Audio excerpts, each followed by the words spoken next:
Welcome to the fifth episode of the Academy of the Impossible Campaign School podcast, which is meant to augment our program that encourages greater participation in the political process, whether running for office, working behind the scenes, punditry, or even comedy.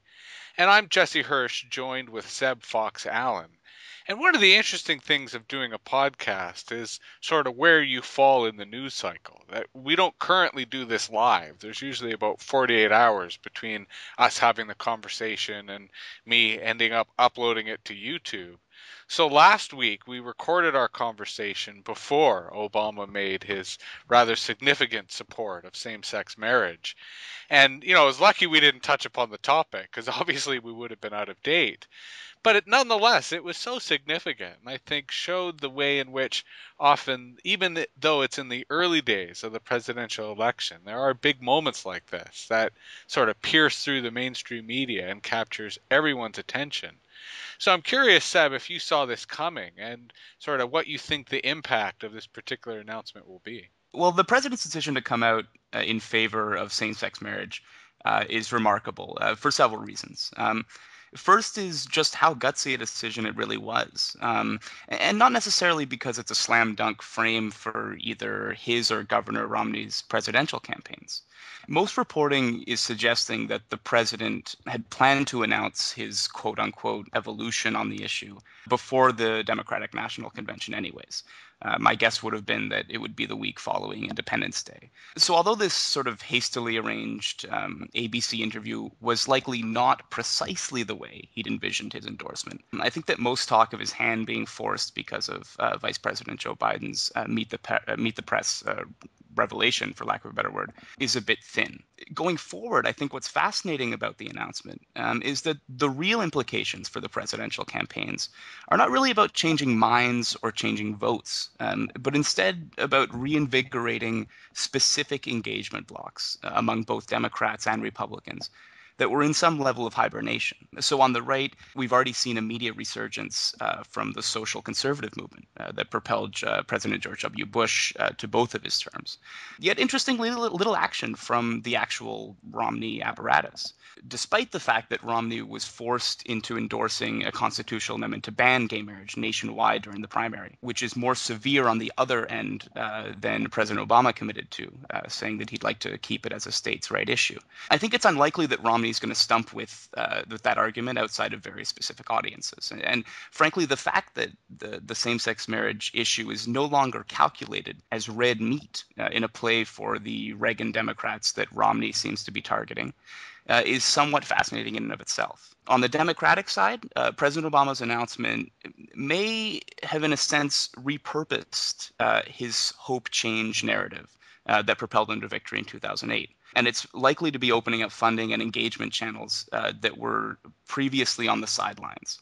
You can bet a good number of young people and, say, social progressives are now making phone calls and donations that had no plans to do so 2 weeks ago. Certainly politics today is very much driven by data, and that there's so much work done in terms of polling, in terms of the type of research to anticipate the way that the electoral public will react, that I suspect gave the courage to the Democrats to be so bold, and is also informing the Republicans as to why they shouldn't be pushing back, as to why this isn't, as you say, the issue that they should be fighting over.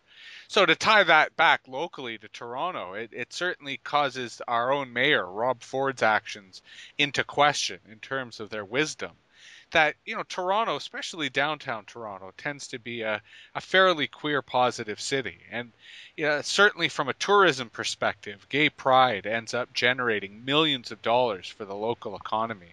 So the fact that the mayor continues to snub the entire festival, I mean, not just the major parade, but pretty much all the events around it, almost seems like a bit of political suicide, as if, he's so dedicated to focusing on his base that he must be ignoring data that says the majority of voters, in fact, do support, the normalization of same-sex relations in all aspects of society, not just marriage. And the fact that the mayor is showing such disrespect, really speaks to how many people, I think, are in constant shock of his behavior and his actions. So I'm curious, Seb, if you could connect the municipal to the U.S. federal in terms of, whether there was any trickle down, or further, whether there'll be continued pressure for Rob Ford to represent all Torontonians and not just the small base who elected him. Well, the mayor's definitely had difficulties navigating this issue in the past, and I think clearly he continues to. Frankly, he's probably running out of room to maneuver here. As someone who spent a good part of my career in the cultural policy sphere, I think the key to bringing public officials on board for proposals or behaviors that they may not necessarily agree with on principle is the ability to push an economic argument. And just as is the case with those arts and culture industries, I think the fiscal argument for facilitating and encouraging GLBT events and infrastructure within the city is definitely strong, whether you have an ideological bias against it or not. The data clearly shows that Pride Week attracts hundreds of thousands of visitors to the GTA. It injects, tens, if not hundreds of millions into local economy and, I guess, by extension, tax coffers. And to be clear, I think it's perfectly reasonable for public officials to maintain dissenting personal views on issues, specifically issues around ideological policy while they're in office. But I think the economic argument here alone, much less broader concerns for social justice and equality, should have already been enough to secure at least tepid or symbolic involvement from the mayor. Frankly, I think that the issue has kind of reached a point where the subtext of Mayor Ford's vacation schedule is kind of bubbling to the surface.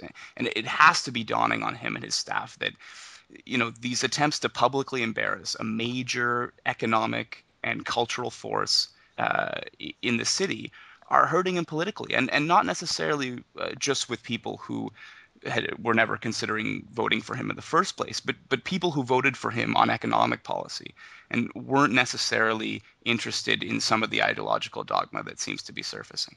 Which is why I sort of started with the issue of data, in that, he can't.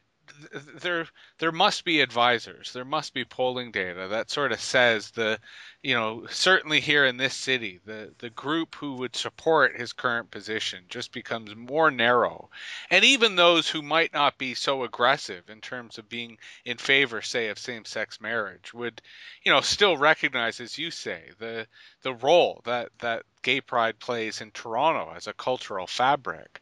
So, of course, this ties back into an event we have coming up as part of campaign school at the Academy of the Impossible, as we host Alan Gregg, the well-respected pundit, pollster, and Canadian intellectual, who I think from his experience in the polling industry has become quite critical, not just of the role that polls tend to play in politics, but some of the shoddy methods that are currently being used by some of the polling companies that has very much resulted in, some recent fantastic errors, both in the Alberta provincial election and in the last Canadian federal election, in which right up to the last moment the polls were completely wrong. So I'm curious, Seb, provided the opportunity to ask him any questions, what are you looking forward to in terms of the angle or critique that Alan might be able to offer? Well, I think this might be the edition of campaign school that I'm looking most forward to so far. And I think part of that is because I'm definitely conflicted about the polling industry. I'd say I'm of sort of two minds of it. On the one hand, I'm definitely aware of the challenges that the industry is facing, both in terms of being able to keep up with new ways of reaching a representative sample of Canadians who are less tethered to their home telephones than ever before, but also in sort of fighting the allure of partisan identities within polling firms, which I think is kind of an interesting role for many to have taken. On the other hand, I think that the increasing visibility of polling data in political reporting has kind of taken a lot of the tempering of results and analysis out of the hands of the pollsters and into the hands of people who may not be as able to properly decode it. And so I'm definitely interested in hearing how Alan thinks the industry will progress. Certainly, he'll be, I think, the first of many guests that we'll invite to look at the evolving technology and evolving methods of both political and audience response research. Because, as you mentioned, I mean, not only is the internet changing the traditional telephone polls, but also the way in which people can give feedback, in which their expressions on Twitter, for example, can be mined and aggregated. So it, begins, I think, a larger exploration of the role of data in campaigns and the type of analytics technology that's emerging to make that sort of thing possible. Again, Seb, thanks for another fun discussion. I'll talk to you soon. Thanks, Jesse.